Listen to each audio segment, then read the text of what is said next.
ಜೊತೆಗೆ ಬಿಜೆಪಿ ಅಭ್ಯರ್ಥಿಯಾಗಿರುವಂತಹ ಶ್ರೀನಿವಾಸ್ ದಾಸ್ಕರಿಯಪ್ಪ ಅವರಿದ್ದಾರೆ. ಬನ್ನಿ ಅವ್ರನ್ನ ಮಾತನಾಡಿಸ್ತಾ ಹೋಗೋಣ. ಸರ್, ಇವತ್ತಿನ ರ್ಯಾಲಿ ಹೇಗಿತ್ತು?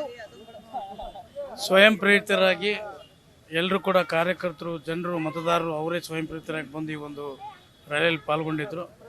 ಒಟ್ಟಾರೆಯಾಗಿ ಚುನಾವಣೆ ಮತಯಾಚನೆ ಸಂದರ್ಭದಲ್ಲಿ ಉತ್ತಮವಾಗಿರ್ತಕ್ಕಂಥ ಪ್ರತಿಕ್ರಿಯೆ ಕೊಡ್ತಾ ಇದ್ದಾರೆ.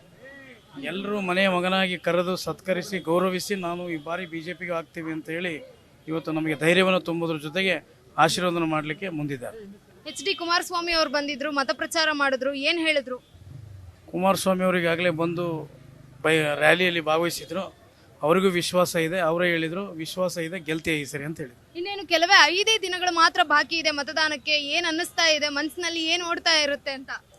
ಏನಿಲ್ಲ, ಸ್ವಚ್ಛವಾಗಿದ್ದೀವಿ. ಭಾರತೀಯ ಜನತಾ ಪಾರ್ಟಿ ಗೆಲ್ಲುತ್ತೆ. ಮೇ 4ರಂದು ವಿಜಯೋತ್ಸವ ಆಚರಣೆ ಮಾಡ್ತೀವಿ. ಹಳ್ಳಿಗಳ ಕಡೆಗಳಲ್ಲಿ ಹೋಗಿದ್ರಿ ಸರ್, ಏನಿದೆ ಹಳ್ಳಿಗಳ ಕಡೆಯಲ್ಲಿ? ಉತ್ತಮವಾಗಿರ್ತಕ್ಕಂಥ ಸ್ಪಂದನೆ ಕೊಟ್ಟಿದ್ದಾರೆ ಪ್ರತಿಯೊಬ್ಬ ರೈತಾಪಿ ಜನಗಳು. ರೈತರ ಕಷ್ಟಕ್ಕೆ ಕಾಂಗ್ರೆಸ್ ಸರ್ಕಾರ ಸ್ಪಂದಿಸದೇ ಇರತಕ್ಕಂಥದ್ದನ್ನು ಅವರೆಲ್ಲರೂ ಕೂಡ ಇವತ್ತು ಈ ಸರ್ಕಾರದ ವಿರುದ್ಧ ಬಂಡೆದ್ದಿದ್ದಾರೆ. ರೈತರಿಗೆ ಯಾವುದೇ ಉಪಯೋಗವಾಗಿರ್ತಕ್ಕಂಥ ಯಾವುದೇ ಒಂದು ಯೋಜನೆಯನ್ನು ಮಾಡಿಲ್ಲ. ಆದ್ದರಿಂದ ರೈತರು, ಕೃಷಿಕರು ಪ್ರತಿಯೊಬ್ಬರು ಈ ಒಂದು ದಾವಣಗೆರೆ ನಗರ, ಗ್ರಾಮಾಂತರ, ನಗರ ಪ್ರದೇಶಗಳಲ್ಲಿ ಎಲ್ಲರೂ ಕೂಡ ಭಾರತೀಯ ಜನತಾ ಪಾರ್ಟಿ ಪರವಾಗಿ ಒಲವು ತೋರಿಸಿದರೆ ಆಶೀರ್ವಾದ ಮಾಡ್ತಾರೆ. ಕಾರ್ಯಕರ್ತರ ಹುಮ್ಮಸ್ಸು ದುಪ್ಪಟ್ಟಾಗಿದೆ. ಗೆದ್ದೇ ಗೆಲ್ತೀವಿ. Thank you sir. ಇದಾಗಿತ್ತು ಶ್ರೀನಿವಾಸ್ ದಾಸ್ಕರಿಯಪ್ಪ ಅವರ ಮಾತು. ಕ್ಯಾಮ್ರಾ ಪರ್ಸನ್ ಶಿವಮೂರ್ತಿ ಜೊತೆ ಗಂಗಾ ಜಾಧವ್, ದಾವಣಗೆರೆ.